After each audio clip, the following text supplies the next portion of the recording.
नमस्कार, स्वागत है आपका खबर दोपहर में बुलेटिन में। सबसे पहले इस वक्त की टॉप 20 न्यूज।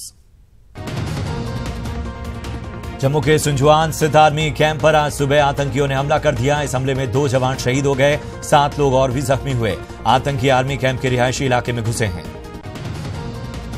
आतंकी हमले को लेकर जम्मू कश्मीर विधानसभा में बीजेपी ने हंगामा किया। आपको बता दें कि नेशनल कॉन्फ्रेंस के विधायकों द्वारा पाकिस्तान जिंदाबाद के नारे लगाए जाने से बीजेपी के विधायक नाराज थे।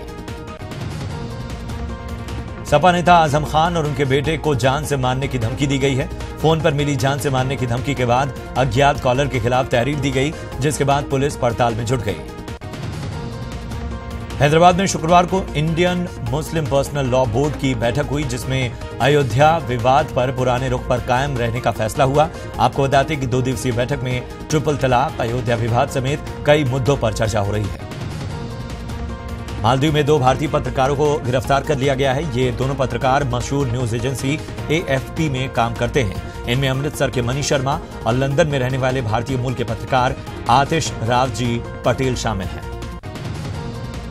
यूपी बोर्ड की परीक्षा में योगी सरकार की सख्ती के चलते 10 लाख से ज्यादा परीक्षार्थी परीक्षा छोड़ चुके हैं और 4 दिनों में 368 नकलची पकड़े गए हैं। चौथे दिन यूपी बोर्ड की सचिव की ओर से ये आंकड़े जारी किए गए। उन्नाव में HIV के मामले में कुंभकर्णी नींद से स्वास्थ्य विभाग जागा है। 73 झोला छाप डॉक्टरों के क्लिनिक को सील कर दिया गया। हसनगंज, नवाबगंज और बिछिया में बड़ी कार्रवाई हुई। मुजफ्फरनगर में पुलिस और बदमाशों के बीच हुई मुठभेड़ में एक बदमाश पुलिस की गोली से जख्मी हुआ, जिसे इलाज के लिए अस्पताल में भर्ती करवाया गया है। वहीं बदमाशों की गोली से एक पुलिसकर्मी भी घायल हुआ। घटना छपार थाना क्षेत्र के रामपुर तिराहे की है। सीतापुर की पुलिस ने मुठभेड़ के दौरान 10,000 के इनामी बदमाश को अरेस्ट किया। गिरफ्तार बदमाश लूट, हत्या जैसे दर्जनों मामले में वांछित था। पुलिस और बदमाश के बीच हुई मुठभेड़, एक SI और 2 आरक्षी भी इसमें जख्मी हुए। बागपत में बड़ौद कोतवाली क्षेत्र में अगवा कर एक नाबालिग के साथ गैंगरेप की घटना सामने आई। घटना के वक्त किशोरी घर में अकेली थी और इसी दौरान गांव के ही 2 युवकों ने उसे अगवा कर गैंगरेप की घटना को अंजाम दिया। शिकायत के बाद आरोपियों की तलाश शुरू हो गई है। नीति आयोग की रिपोर्ट में स्वास्थ्य सेवाओं के मामले में उत्तराखंड का बुरा हाल है। 45.22 अंकों के साथ उत्तराखंड देश में 15वें स्थान पर है। वहीं उत्तराखंड के अलावा यूपी और हरियाणा समेत 9 राज्यों की स्थिति बेहद खराब है।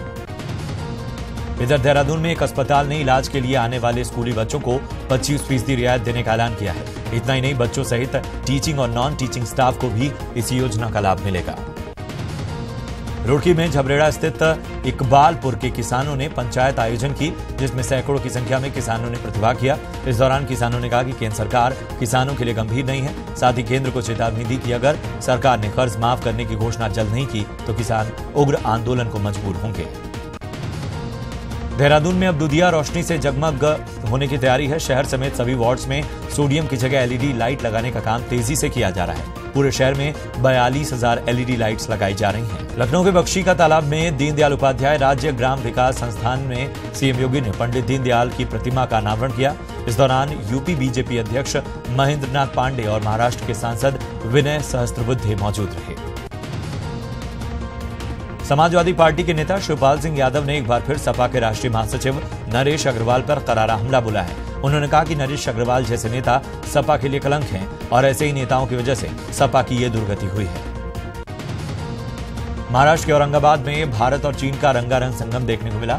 चाइनीज कलाकारों ने ओडिसी, भरतनाट्यम और कथक नृत्य किया। चाइनीज कलाकारों ने 6 से 13 साल के बच्चों ने इसमें प्रतिभाग किया। साउथ कोरिया के प्योंगचैंग में 23वें विंटर ओलंपिक 2018 का आगाज हो गया। 25 फरवरी तक चलने वाले इस खेलों के महाकुंभ में 92 देशों के करीब 3,000 एथलीट हिस्सा ले रहे हैं, जो 7 खेलों में अपनी दावेदारी पेश करेंगे। भारत की तरफ से 2 खिलाड़ी जगदीश सिंह और शिवा केशवन इसमें हिस्सा ले रहे हैं। एशिया में 20 साल के बाद विंटर ओलंपिक का आयोजन हो रहा है, जिसमें करीब 64 अरब रुपए खर्च हो रहे हैं। गोवा में आज से लेकर 13 फरवरी के बीच गोवा कार्निवल आयोजित होगा। इस महोत्सव में फ्लोट परेड का आयोजन गोवा की राजधानी पणजी में होगा।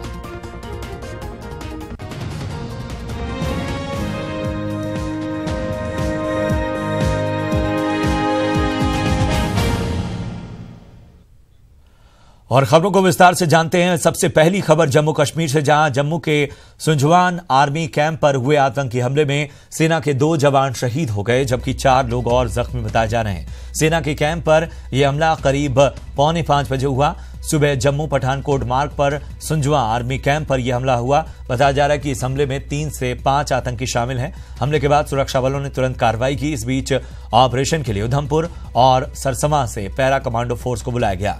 आतंकी हमले पर गृह मंत्रालय भी बराबर नजर बनाए हुए है। गृह मंत्री राजनाथ सिंह ने जम्मू कश्मीर के डीजीपी एसपी वैद्य से बात की और उनसे हमले की पूरी जानकारी ली। उधर army chief general Bipin Rawat ने रक्षा मंत्री निर्मला सीतारमण को सुंजवा में चल रहे ऑपरेशन के ताजा हालात के बारे में जानकारी दी। उधर जम्मू कश्मीर समेत देश के बड़े शहरों में हाई अलर्ट रखा गया है।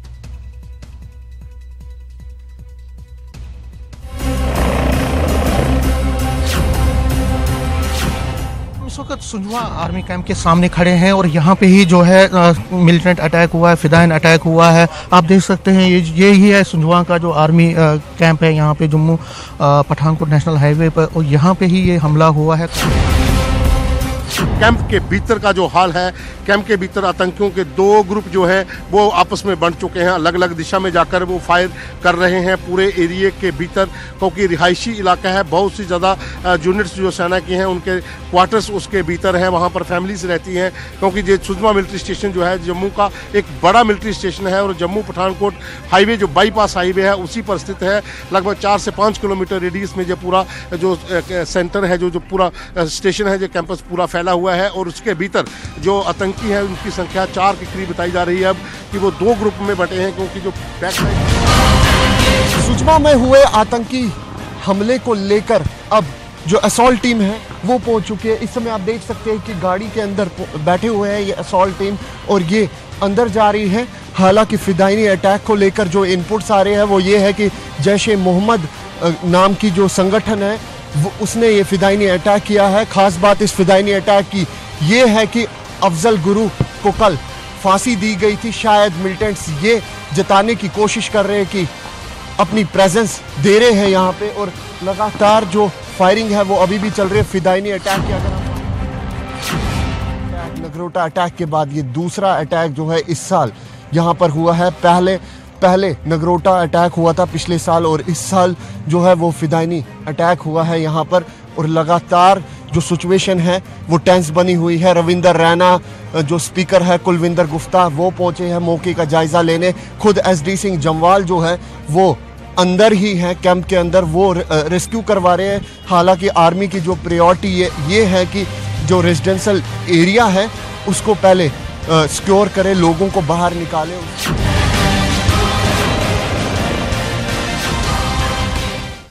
और इस आतंकी हमले की सभी नेताओं ने निंदा की है। गृह मंत्री राजनाथ सिंह ने कहा कि सैनिक अपनी जिम्मेदारी निभा रहे हैं, तो सुब्रमण्यम स्वामी ने महबूबा मुफ्ती पर हमला बोला।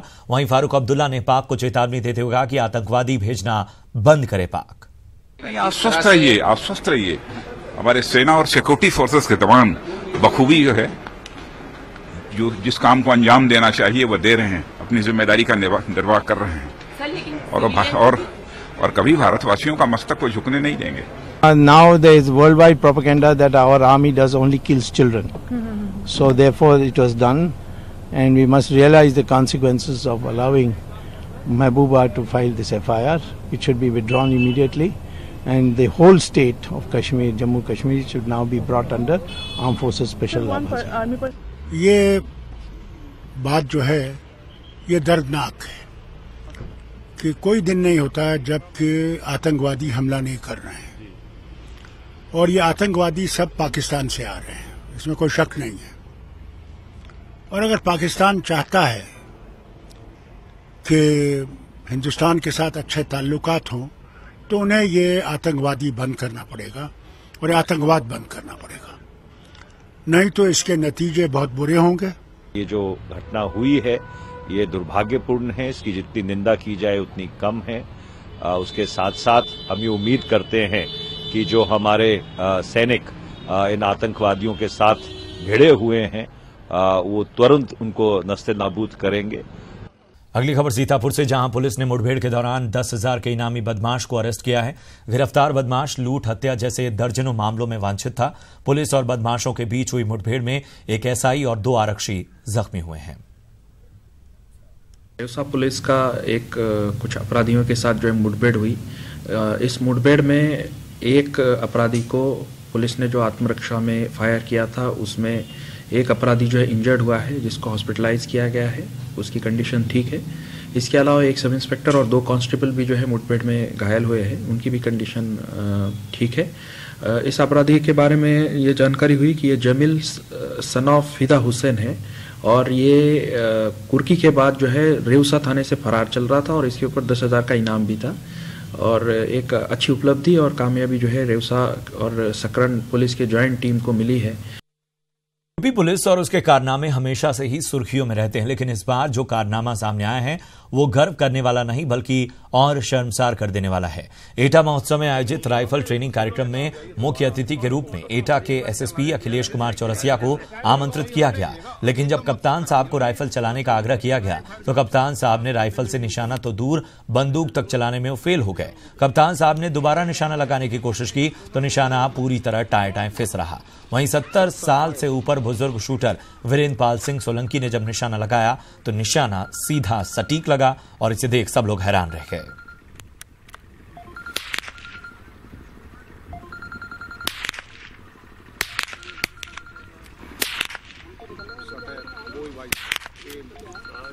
Yes, fire. तो 2 तस्वीरें आप देख रहे हैं। एक तरफ कप्तान राइफल से पहले तो फायर ही नहीं कर पाए और दोबारा जब फायर किया तो निशाना ही नहीं लगा, निशाना टाए फिस रहा। वहीं दूसरी ओर एक 70 साल के बुजुर्ग ने उनके सामने ही निशाना लगाया और निशाना अचूक था।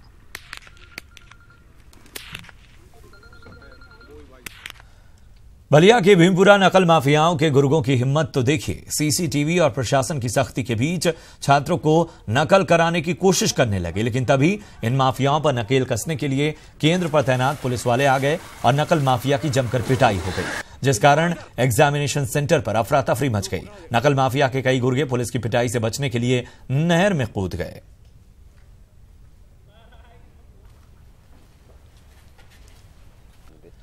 अगली खबर लखनऊ से, जहां बख्शी का तालाब में दीनदयाल उपाध्याय राज्य ग्राम विकास संस्थान में सीएम योगी आदित्यनाथ ने पंडित दीनदयाल उपाध्याय की प्रतिमा का अनावरण किया। इस दौरान यूपी बीजेपी अध्यक्ष महेंद्र नाथ पांडे और महाराष्ट्र के सांसद विनय सहस्त्रबुद्धे मौजूद थे। आज जब आदरणीय प्रधानमंत्री श्री नरेंद्र मोदी जी के नेतृत्व में केंद्र सरकार अपने कार्यक्रमों को लेकर के आगे चलती है,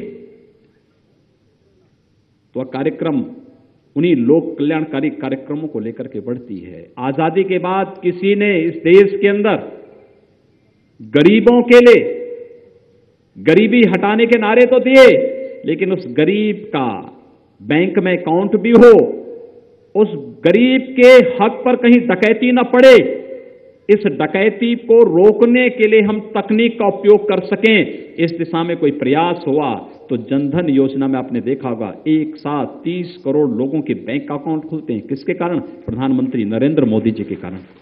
पहली बार हो रहा है जब देश के अंदर कोई प्रधानमंत्री कह रहा है कि हमें संकल्प ऐसा लेना चाहिए कि 2022 में जब देश अपनी आजादी के 75 वर्ष मना रहा होगा, उस समय कैसा भारत हमें चाहिए। एक ऐसा भारत जो गंदगी से मुक्त हो, भ्रष्टाचार से मुक्त हो, एक ऐसा भारत जहां पर हर गरीब के पास अपने सिर को ढकने के लिए छत हो, हर एक के पास अपना आवास हो, एक ऐसा भारत जिसमें हर गरीब के पास अपना व्यक्तिगत शौचालय हो, एक ऐसा भारत जो भ्रष्टाचार से मुक्त हो। भ्रष्टाचार से मुक्त के लिए तकनीक का उपयोग किस रूप में हमें करना है, विभिन्न योजनाएं उस तकनीक के साथ जुड़ती हुई दिखाई दे रही हैं। इधर समाजवादी पार्टी के नेता शिवपाल सिंह यादव ने एक बार फिर सपा के राष्ट्रीय महासचिव नरेश अग्रवाल पर करारा हमला बोला है।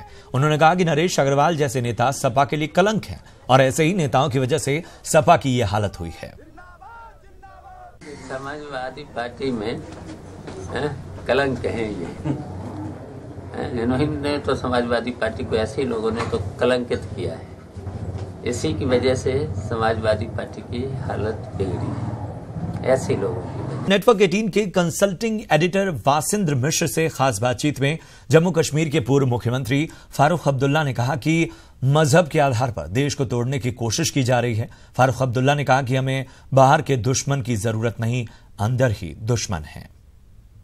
आपसे जानना चाह रहे हैं कि आपका भी हाल में एक बयान आया है राहुल गांधी जी के बारे में, और आपने उस बयान में शायद ये उम्मीद जाहिर की है कि राहुल गांधी देश के भावी नेतृत्व कर सकते हैं। इस आपके इस कॉन्फिडेंस का, इस उम्मीद का कोई खास आधार है या कोई? देखिए, जैसे देश के हालात हैं, अगर इसमें देखें तो बेचैनी है।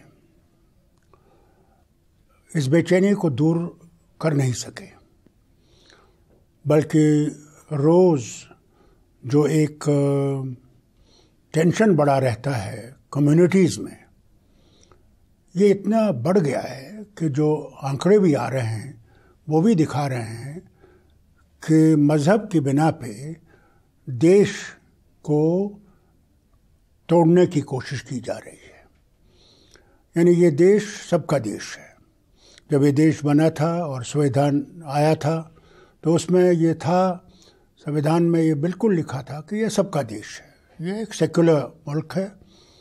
और उनको अपोज किया गया जो ये चाहते थे कि ये हिंदू राष्ट्रीय कहा जाए। हालात ऐसे हो गए हैं कि पहले तो काउ विजिलेंसीज वगैरह जो खड़े हो गए, फिर धर्मों की लड़ाइयाँ जो शुरू हो गईं, ये इस मुल्क को उस खतरे में डाल रहा है कि हमें बाहर के दुश्मन की ज़रूरत नहीं है, हमारे अंदर ही दुश्मन हैं जो कि देश के टुकड़े करना चाहते हैं। नेटवर्क 18 के कंसल्टिंग एडिटर वासिंद्र मिश्र से जम्मू कश्मीर के पूर्व मुख्यमंत्री फारूक अब्दुल्ला ने कई बड़े मुद्दों पर भी और बात की। पूरी बातचीत आज शाम 6:26 पर देखिए हमारे खास कार्यक्रम राजनीति में। बढ़ते हैं आगे।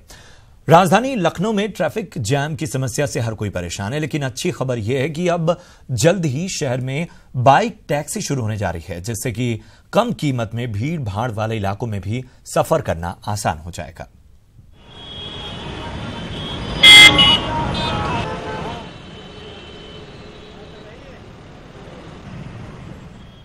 राजधानी लखनऊ में ट्रैफिक जाम की समस्या दिनों दिन बढ़ती जा रही है।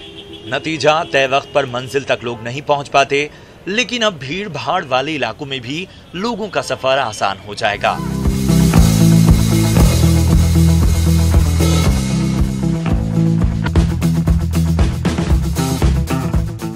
जी हां, गोवा की तर्ज पर लखनऊ में भी जल्दी ही बाइक टैक्सी शुरू होगी। इस बाइक टैक्सी के जरिए कम कीमत में जल्द अपनी मंजिल तक लोग पहुंच सकेंगे। प्रशासन ने बाइक टैक्सी चलाने की मंजूरी पर मुहर लगा दी है। अभी प्रथम चरण में 700 बाइक टैक्सी के लिए आरटीए द्वारा, माननीय कमिश्नर द्वारा जो है, मंडलायुक्त महोदय द्वारा अप्रूवल दिया गया है, जिसमें 500 ओला के लिए है और 200 उबर के लिए अप्रूवल दिया गया है। इस बाइक टैक्सी की शुरुआत राजधानी में होने जा रही है इन्वेस्टर्स समिट से पहले। खास बात यह है कि इससे सफर करना रिक्शा और ऑटो से भी सस्ता होगा।